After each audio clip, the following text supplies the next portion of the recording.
I'm Corey Costello, and this is TehachaPod's Eye on the Capitol. Eye on the Capitol is an informative look at state and national issues that impact your life in Tehachapi. From new proposals, new laws, and even future ballot measures, we do the research and pass on that information to you while you go about your life. On today's episode, the California Supreme Court gives a nod to Governor Newsom's challenge of the so-called Taxpayer Protection and Government Accountability Act by ordering a hearing in February in Newsom's attempt to remove the Slickly name initiative off the 2024 state ballot. Our Congressman and former Speaker of the House Kevin McCarthy calls it quits. What's this mean with an entire year left on his term? Plus, new state laws coming in January of 2024. We start for the first time on Eye on the Capitol with a story from Capitol Hill in Washington, D.C., where Congressman Kevin McCarthy, the representative for much of Kern County, including Tehachapi, along with parts of Tulare and Kings County, has announced his resignation just days before the December 13th filing deadline for the 2024 general election. McCarthy's current term was set to expire in January of 2025. McCarthy, who rose to power in Washington, D.C., following his time in the California state legislature, became Speaker of the House in 2023, but held that position for just 9 months before his historic ouster in October. McCarthy vows he is not finished serving the American people and hinted he will remain involved in politics through his fundraising capabilities and his desire to promote worthy candidates for service. There have been several challengers on both sides of the aisle file paperwork to now succeed McCarthy for a full term that starts in January of 2025. However, with 1 year remaining on his term, eyes are on Governor Gavin Newsom, who under federal law has the ability to call for a special election for a candidate to complete McCarthy's 1 year remaining on his term. Laws for a member of the U.S. House of Representatives and a vacancy differ from those in the U.S. Senate. You may recall with the recent passing of longtime Senator Dianne Feinstein of California, Governor Newsom appointed a replacement. That option is not available, however, with a seat in the House. Law allows for a governor to at most call for a special election only, and that would be for a 1 year term until the results of the 2024 general election are finalized. A special election for one seat that encompasses several counties could be a costly endeavor for the state, and some expect the seat to simply be vacant for the next 12 months until the normal election process plays out. Members of the House are elected to 2 year terms, with McCarthy most recently being reelected in November of 2022. Successors to McCarthy, speculation is running rampant about who might replace the congressional mainstay in a historically red district. Democrat challengers have made some inroads in the last several elections, but have yet to truly threaten the seat in the polls, with McCarthy winning comfortably every 2 years. Political insiders expect McCarthy to potentially hand-select his potential successor and prior to next week's filing deadline for the March primary and general election ballots in 2024.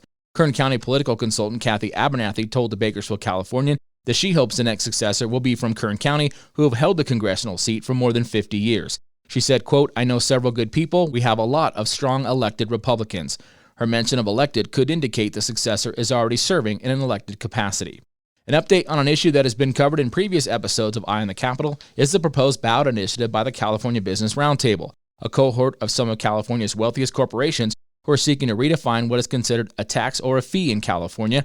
While their targeting of the state constitution is centered around several state entities and what they consider arbitrary fines and fees, the language has massive implications to local communities and benefits for their own corporations. As previously mentioned, the Tehachapi City Council has joined several cities in California and the League of California Cities in opposing this measure that also threatens to undo local tax initiatives approved recently by voters, including Tehachapi's Measure S, approved by 58% of the voters in 2022. Which equates to an additional $4 million a year to the city of Tehachapi, which is being allocated to pay for fire protection via the Kern County Fire Department, hire additional police officers and equipment, and fund much-needed infrastructure maintenance. Governor Gavin Newsom filed a lawsuit last month appealing to the California Supreme Court that the initiative is unconstitutional. Last week, the Supreme Court ordered California Secretary of State Shirley Weber and the legal counsel associated with the proposed measure to make their case as to why Governor Newsom's challenge should not proceed. An act that could mean the Supreme Court will weigh in on the measure's validity. The parties involved have been ordered to file their arguments and counter-arguments by February. The decision on the measure's validity will have to be soon, as the deadline for placing a measure on the November 2024 general election ballot is in June of next year. Additionally, the state legislature approved Assembly Constitutional Amendment 13 that will be on the March primary ballot, which will require any initiatives such as those proposed by the California Business Roundtable that seek wholesale changes to tax laws be also approved by a 2/3 vote, as many taxes currently are. For a full rundown on ACA 13, you can listen to previous episodes of Eye on the Capitol. Keeping an eye on inflation in the economic markets, oil prices due to worldwide production and demand have dropped near the $70 a barrel mark, which will equate to lower prices across many goods sectors. Additionally, production in the United States this past summer outpaced the amount of hours worked by employees, meaning the gain in productivity will more than offset rising labor costs and could keep a lid on inflationary pressures. Home mortgage rates have regressed as Treasury yields have dropped with hopes that the Federal Reserve is finished with base interest rate hikes. Stockbrokers on Wall Street are hopeful that this is a sign that interest rates could be reduced by the Fed as soon as March of next year, while others anticipate cuts to come much later in 2024. As we end the calendar year with January around the corner, what will become law in 2024 in California that you should be aware of? Bills recently signed by the governor earlier this year and those from years prior are set to take effect January 1st and into parts of next year. Here are a few examples. SB 831 will grant certain ag workers immigration parole. Under the Immigration and Nationality Act, certain non-citizens may be granted parole to allow them to enter or temporarily remain in the U.S. for specific reasons. It authorizes the state to work with the federal government to establish a program to allow undocumented agricultural workers in California to work legally. Some campers may benefit from AB 618, which will penalize those who cancel reservations at state campgrounds at the last minute. Under this law, those who cancel the reservations at least 7 days before the start of their booking get a credit that can be used for another reservation within 5 years. Those who do not show up after the first day will forfeit the remainder of the booking. The law also frees up spots at campsites by capping the number of days that people can stay at the same campsite per year at 30. It also limits the length of reservations during peak seasons to 7 straight nights. The law applies to all state parks, including the 150 parks that do not use the Reserve California booking system. As previously covered, SB 14, authored by our own state Senator Shannon Grove, makes child sex trafficking automatically qualify as a serious felony, like crimes including rape and murder. This means those found guilty could spend more years in prison. Classifying the offense as a serious felony also limits instances where someone accused of child sex trafficking could negotiate a plea bargain. SB 2 increases the state's restrictions on who can carry a firearm in public. It restricts people under 21 from getting a concealed carry permit and also requires all permit holders to have more training, including on how to safely handle, store, and transport firearms.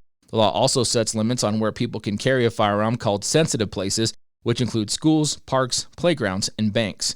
There is some movement with the state's fentanyl crisis with SB 701. People convicted of dealing or attempting to deal more than a kilogram of fentanyl will face additional prison time under this law, which increases punishment for people who deal the deadly drug. The law still does not address smaller quantities.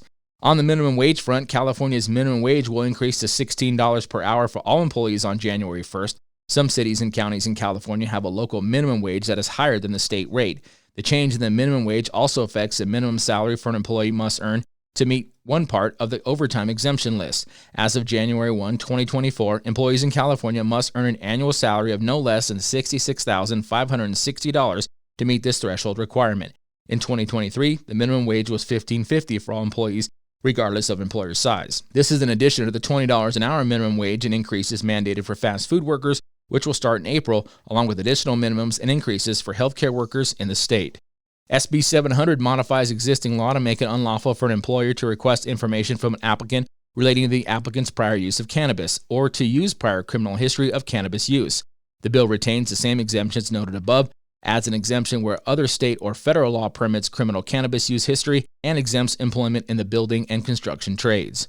SB 616 increases sick leave time for employees. The new law's modification apply virtually to all employees who work in California for 30 days or more in a year. Employees must be eligible to earn at least 5 days or 40 hours of sick leave or paid time off within 6 months of employment. And SB 848 expands California Fair Employment and Housing Act to provide covered employees with protected leave after a reproductive loss. Under existing law, it is unlawful for an employer to refuse to grant a request by an employee to take up to 5 days of bereavement leave upon the death of a family member. This law expands FEHA's protections and makes it an unlawful employment practice for an employer to refuse to grant a request by any employee to take up to 5 days of reproductive loss leave following a reproductive loss event. That's the latest from Eye on the Capitol. If you have a question or would like more information about one of the topics covered or have an idea for a future episode, email us at media@TehachapiCityHall.com. Until next time, you keep living up Tehachapi, and we'll keep an eye on the Capitol.